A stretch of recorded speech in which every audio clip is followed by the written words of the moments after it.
guys, welcome back to another movie review.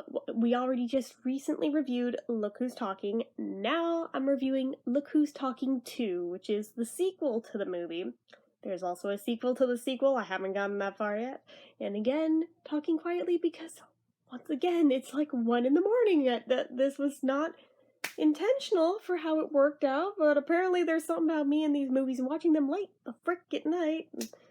I don't know. But anyway, that's beside the point.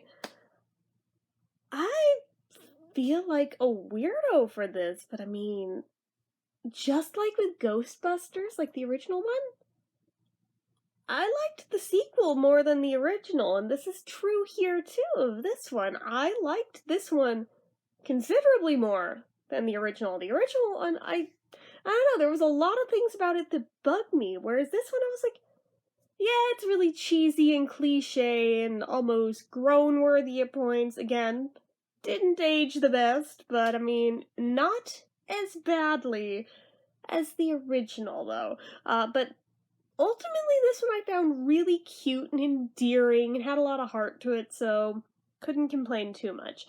And it had much better music all throughout. I mean, yeah, the last one ended with Pete Townsend, but this one, I mean, I'm like, I got 2 Beatles, I got a Dave Clark 5, we got Billy Idol, I got Sonny and Cher. I mean, this just had a great track list of the whole thing for the soundtrack. But, that is neither here nor there. I'll get to that later. But my one big gripe with this one. The original movie both started and ended with the stock footage of the frickin' sperm in the moment of conception, and it just is super uncomfortable and cringy and makes me want to barf in my mouth, and I'd rather not watch it. We already established that the second kid is born by the end of the first movie. So why the hell did we start this one off with that again? I'm like, no. Can we just not? Like, and the fact that they have to make them sound like frat boys the whole time. Just, no, can we just, no. But anyway, that to me just, I almost bailed on it. Right there, I was like, oh no, we are not doing this again. This is not happening. But sat my ass through it, got past it. Beyond that point, it's a cute movie. But that initial first few minutes is like, oh god, can we just not? Please. But, it made no sense because we ended the first film on that note and then we backpedaled into this one and did it again, even though the kid was like literally already born. We'd even established that Joan Rivers was her voice in the first one, which apparently by this one got changed to Roseanne, because nobody's gonna notice that apparently. I mean, she only had a couple talking lines in the first film, so maybe they figured it's minimal enough to where it doesn't matter, but I don't know, I was really looking forward to watching Joan, and then, nope, you get Roseanne. Little bit of a letdown. I liked Roseanne on Roseanne. Generally, in anything else, she bugs me. So I was like, oh, does this movie just go out of its way to find, like, actors and actresses that just grate on your last nerve? Because, oh yeah, they also have Gilbert Gottfried in this. So, that's a thing. Fair warning. Trigger warning, you know, for those who just cannot stand his ass. Yeah, he's in it quite a bit, and it's like, oh god. But, he's like they don't call it Gymboree, but I mean, it's like baby gym instructor. But I mean, it may as well be Gymboree. I guess they couldn't get the rights, but anywho. So, that aside, Roseanne is the new baby Julie, the little sister to Mikey, which is still Bruce Willis, which is okay, I guess. But these movies were only filmed a year apart. That's why I'm like, nobody forgot how the last one ended. We didn't have to go there. Pretty sure anyone watching this knows where babies come from. This was completely unnecessary. But, basically, the whole plot of this second film really delves into Mikey learning what it means to be a big brother, at the same time as exploring toddlerhood and continuing to discover the world around him, which, I mean, you know, as babies do, but he also now has these new duties of being an older brother and having to protect his little sister and teach her about everything, even though she drives him nuts. As an eldest sibling, I'm like, oh, yeah, this definitely, I can relate. But, anyway, it's about the same age gap between these two as there was between me and my closest sibling. Just throwing that out there. So I'm just like, and this came out in 1990 when that sister would have been a year old and I'd have been about 5. Yeah, it's about in there. But anyways, so that's a thing. But now the parents are apparently going through like a major rough patch to the point where they freaking separate. And it's like, oh shit. Shit just got real. They're having like financial issues and shit, and there's like the whole power dynamic struggle of the wife earning more than him and him feeling emasculated by it. And it just, I don't know, a lot of it pinged as feeling a lot more legitimate in this one. And they toned down the rampant sexism. It's not totally gone. I will be honest. It's not totally gone. There's still things in there. But it's at a level where I'm like, it came out in 1990. It's bound to be there at least a little. Fine. I can look past that. Don't care. I can live with that. Whereas in the first one, it was just like, oh my god, literally everything about this pisses me the hell off. But, anywho, at least that's an improvement, and for me that's a huge part of why I like this one better, because they fixed that, which was my main issue with the last one.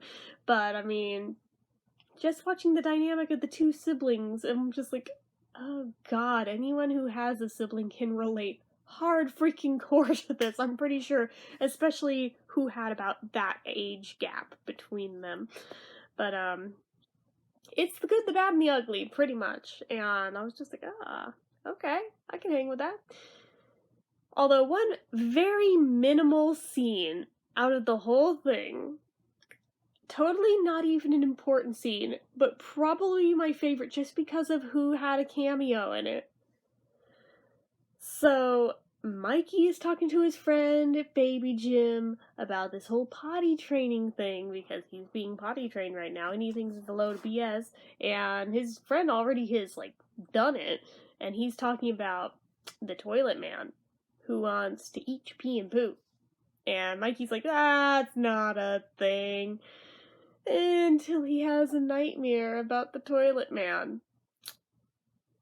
And the toilet comes to life, and he's voiced by Mel Brooks. I don't know. I mean, I love Mel Brooks, right? But I mean, Mel is a talking toilet monster thing. I fucking lost it. I was like, that is amazing. I don't know why this one scene on its own isn't on YouTube, but it should be. Somebody needs to just put that up and let that be out there for easy reference. Even though, like I said, compared to like the rest of the plot of the film, totally not even an important scene by any means. It's short as hell, but it's funny as fuck. But anyway, the whole thing, there's a lot of emotional ups and downs and turmoil throughout this one, whereas the first one, basically, it was just a really cringy, overly dated look at pregnancy and babyhood, whereas this one took a few steps, literally, and went the extra mile, built upon that basis, but did it better this time. So for anyone who claims that all sequels suck, no, I don't buy into that. There's a lot of sequels that suck, but there's also a lot of movies that looked at the first film and then thought, what can we do better? This is one such example. Like I said, I am in the minority who also feels that way about Ghostbusters, even though I know a lot of people felt that was a downgrade. For me personally, I felt it was an upgrade, but even with my beloved Arthur, I don't know that I would say the sequel's better than, but I would say I definitely like it equally to. if not maybe a tiny bit better. That's not to say it is better, just that I personally like it better. But this one I would definitely say I both prefer it, and I'd also say it's better on a lot of levels, not just with the music, not just with the plot, just everything about it feels improved. Even though it's only 1 year on from when the first one was made, Kirstie Alley's character doesn't feel as wooden in her acting as she did in the first one. Because I think that also was like a big turnoff to me. That takes you out of the immersion of the film when they feel too wooden. And this is a thing that a lot of 80s films had as an issue with them, I noticed, especially in the earlier 80s, even though these movies came out in 89 and 90, so that doesn't really apply there, but a lot of 80s movies, you can go back and revisit them. I don't know why this was a trend. I don't know if it's just worked out that way or what. But you go through, there's a crap ton of films, I would say a grand bulk of them, where there's at least some characters, if not all the characters, seem like they really don't know how acting works. There is no intonation to their voices. They're just very flat. None of it feels legitimate. And this is why for years I just assumed I hated all 80s movies, because that particular aspect of them just drove me up a wall. It still drives me up a wall, don't get me wrong. But if you can get past that, there actually is good 80s movies out there. It just takes some digging. But that one thing just seems to be a mainstay across the board, and I don't know what it is about that decade, because the 70s didn't really see this. I mean, a little bit at the tail end. And then by the 90s, it was like, oh, everybody went to acting school or something and figured out how the frick this works. These movies came out right on the cusp of turning into the 90s, so I don't know. Maybe she had lessons, maybe she just did more acting work and learned on the job. I don't know. But I felt like there was some improvement. Not a huge improvement, but enough to where it's like, alright, this is tolerable now. Okay. But, Travolta, on the other hand, we basically went from frickin' Taxi Driver to his character from Grease, from one film to the next, and I'm like, what just happened there?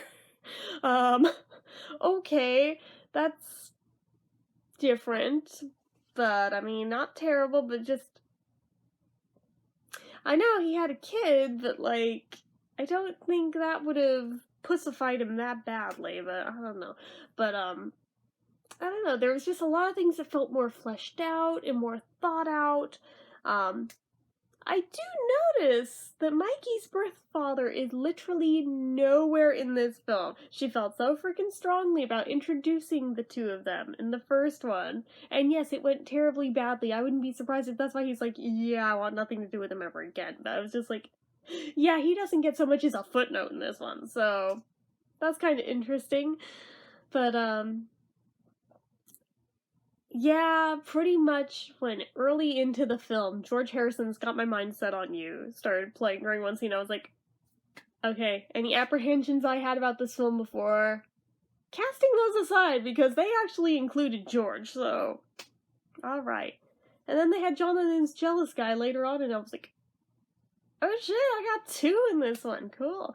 But, I know, I keep going on about the soundtrack, but really, it's good. This is one of those soundtracks where it's like, I would potentially buy that.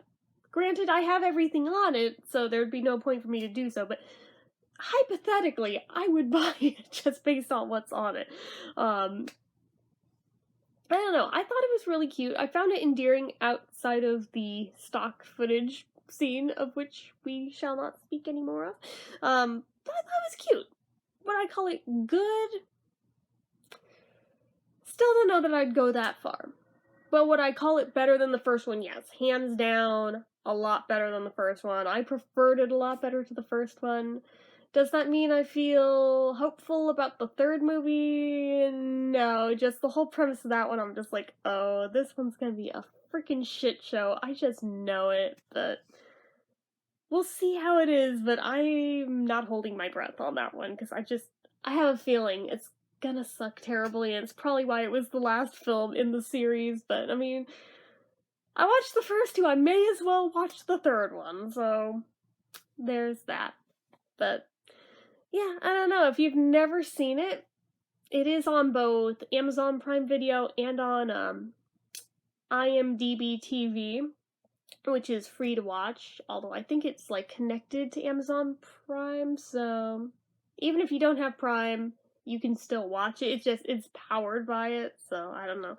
But that is a thing. I don't know how long it'll stay on the IMDb one, but I know on Amazon Prime it'll probably stick around there for a while, so there is that if you wanted to see it and you've never seen it, because I know I'd seen the first one before I did this review, like years and years ago. The sequel, though, I had never seen, and until looking into these, I didn't even know there was a third film. So, just throwing that out there. But anyways, I'm getting really tired. I can tell I'm getting all slanty-eyed because it's late. I'm not used to being awake this late, and that's twice in 1 week I've done this now because of movies. So, I'm gonna wrap this up so you guys know what to do. If you like this video, go ahead and give it a like. If you're not already and you'd like to be, click subscribe. Hit that notification bell icon so you never miss an upload. Leave comments down below about this, about anything. Leave them all down below. Make sure you're following my social media accounts, my Facebook fan page, Instagram, Twitter. Did I say Facebook? I don't know. They're all listed down below anyway. I'm tired. If you like what I do here on this channel and you'd like to help support it, the donation link, as always, is down in the description. So anyway, guys, I'm gonna go to bed, so good night.